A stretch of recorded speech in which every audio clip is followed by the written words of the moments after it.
So the next tool that I want to, or function that I want to go over in this tutorial is using transformations in Photoshop. So the key of transformations is just to be able to move objects around and to manipulate objects in different ways. So one thing we can do is with Photoshop is we can insert objects or images onto an existing image and add them as something that you can move around and manipulate. So to show this, I'm just going to lasso around this boat here quickly, and then I'm gonna layer via copy.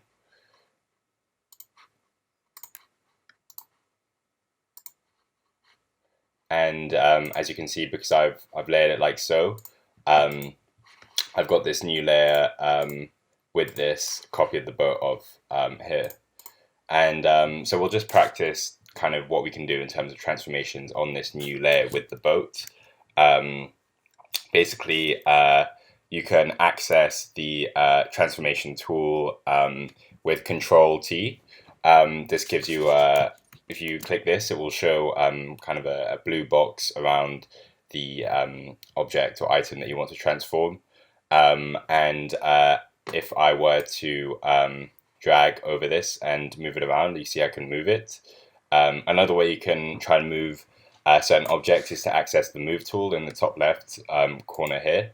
And if I have the layer selected and I'm moving it, then you'll see it will also move this tool here. If I return to the transformations here, if I right click, if I press Control T and I see this outline of the object, I'll see a number of different options, transformation options that I can use. So there's a number of different things that you can do. You can scale it, which you can do normally if you just click on the corners of this blue box like so. You can also rotate, and you can see you'll naturally be able to rotate around the center point. If you just have it on a normal free transform, it'll automatically give you an option to rotate it if you hover your mouse over the end of the corner here, and you can rotate it like so. You can make sure that you rotate it to specific angles if you press the shift, and you'll be able to rotate to kind of specific like 90-degree or 45-degree angles more easily, holding the shift key. So I'll return to 0. Some other transformations you can do is to skew. So basically what this does is it will alter the kind of perspective of the image. It will skew, it will lengthen one end and then distort basically the rest of the image accordingly. So this can be good if you want to kind of simulate a more of a perspective view. Or even with distortion, similarly, you can try and either make the image appear more flat or to kind of fit to a surface a bit more suitably. And again, perspective does a similar thing in a more controlled way, just distorting the image based on either a perspective, making it appear closer or further away. It can do that as well quite easily.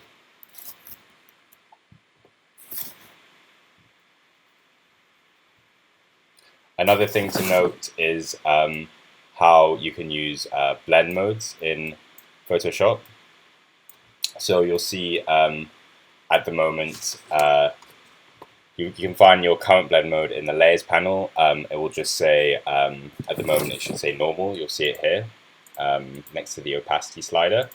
If I have it on just normal, then it will just kind of the layers will interact in a way that is as you'd expect, just kind of one on top of the other, and there won't be much interaction between the layers beyond that.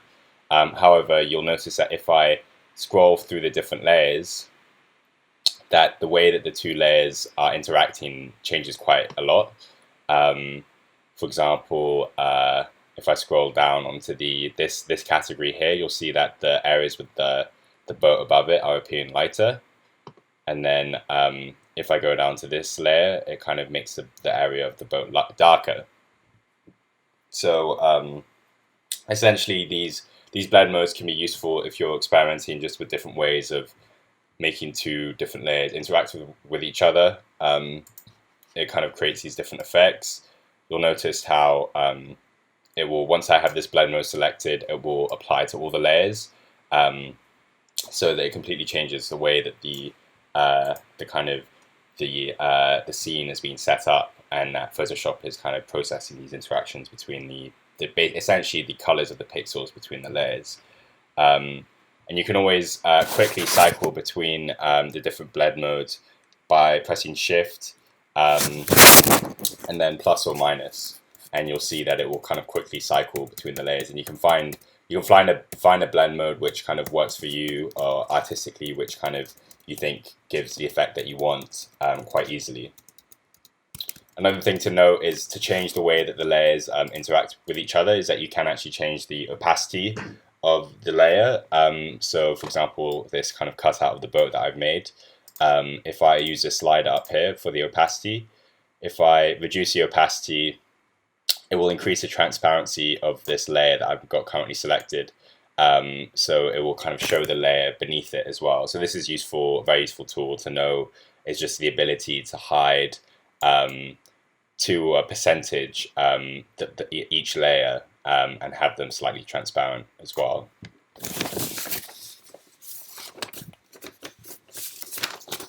Another thing that you can do with Photoshop is to make adjustments. So this is kind of more of your photo editing capabilities of Photoshop, and you can actually use a number of different adjustments, kind of alterations that will change the appearance of your image for different effects. So you can actually access your list of different adjustments at the bottom here. It will say you'll have this kind of circle with half of it filled in, half of it blank. And there'll be, if you click on the chevron beneath it, you'll see a number of different options here of different adjustments that you can essentially do to your image. You can also look in your, if you have it selected in your Windows panel, the adjustments panel, you'll find that there's it will have a kind of a number of list of different icons which have all these adjustments that you can do to your image in there as well. So if you just click on any of these, then you'll see that it creates an adjustment layer. So this is useful in the sense that you can always hide whatever adjustments you're doing just by either toggling, if you toggle the visibility of the layer on or off. So at the moment I've got saturation and hue and saturation adjustment layer selected. So if I just use a slider, you'll see that it will change the saturation of the image. So if I wanted to maybe increase the saturation, I can have it like so. And if I'm not happy with this change, or I want to just kind of hide it quickly, I can just toggle this on and off, and I can quite easily see the difference between what I've changed. Another thing to note is that you can also make a new adjustment layer if you go on Layer, and then New Adjustment Layer, and then select any of these here. You can also do this here, of course, to the same effect.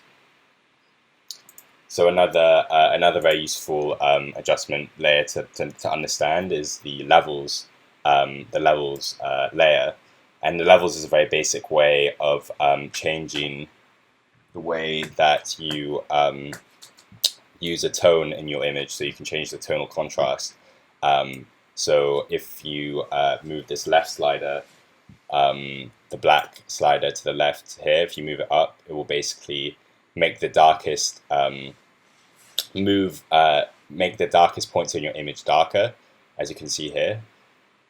Then on the right is your kind of lightest points. So this is a histogram of all the different pixels that are in your image, and it's basically showing you the number of pixels according to their lightness in a grayscale. So you'll see that there's kind of, at the moment, there's a lot of darker, a lot of kind of mid-tone pixels, as you can see with this histogram. and quite a few lighter ones, more kind of light pixels and dark pixels. If I move this the slider on the right, which is kind of the white points slider, if I move it to the left, you'll see that it's kind of making more of my lighter points lighter as well, like this. And um, one thing to avoid though is to have too much light. You don't want it to be fully light. It's better to have it a bit grayer, just because then if a pixel is fully white, it basically means it has no information on it. Um, I can also move this. This gray point is kind of my mid-tone, my midpoint between the lightest and darkest points. If I move it left and right, you'll see that it kind of changes the mid-tone, whether it's kind of lighter or darker as well. So this is kind of a good way of both altering, using the level slider is a good way of just altering the dynamic range. You can change both the kind of tonal contrast, but also adapt a bit the saturation of your image as well using the slider. Another kind of more complex way of trying to change your tonal contrast of your image is the curves adjustments. So basically, what this does is it lets you it can let you select and change the tone of specific pixels in a more direct way, in a more detailed and finite way. So you can do this by using this hand picker tool. When you select the curves layer, it's basically showing you this histogram and then a curve here that you can change the shape of. If I click this hand picker tool here, I can basically select any point on this image that I want to that I might want to kind of change the tone of, and I can select this point here, and it highlights it as a point on my curve. And you'll see that if I were to move this point here or alter it, it's basically kind of selecting that one pixel color and adjusting it according to where I'm putting my curve. So again, another really good way of changing the tonal value of you can select a very specific color that you might want to change.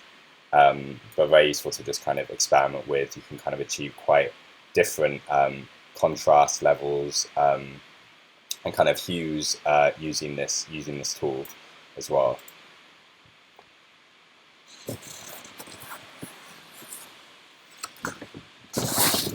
Some other I touched upon as well, the hue and saturation. Hue and saturation is very useful when dealing with color, specifically in your image. Again, similarly to the curves tool, you can pick a point, a color point in your image, and just adjust the saturation of that one specific color range. So you'll find that if you use a slider as normal, it will kind of change the saturation of your image as a whole. But if you want to just change the saturation of a very specific tonal or color value, you could just use your picker tool here, which is just a hand icon, a finger icon, and I can click that, and you'll see that it automatically selects a range of colors in this color spectrum at the bottom here. And you'll see that when I do this, when I change the saturation now, instead of changing the saturation of the whole image, it's adjusting only very specific points. So at the moment, it's arranged in blue and greens, which is kind of the benches of the boat. So if I just want to change the saturation of that, it will only do that, and that's kind of that could be very desirable in terms of, again, adjusting and editing your picture in a much more specific and controlled way.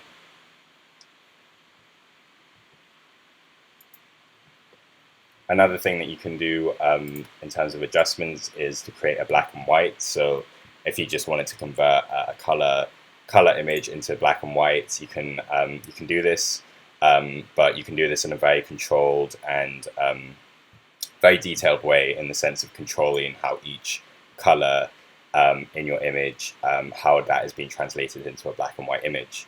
So the sliders allow for different tones of color values of the image to be translated to either lighter or darker in the black and white version.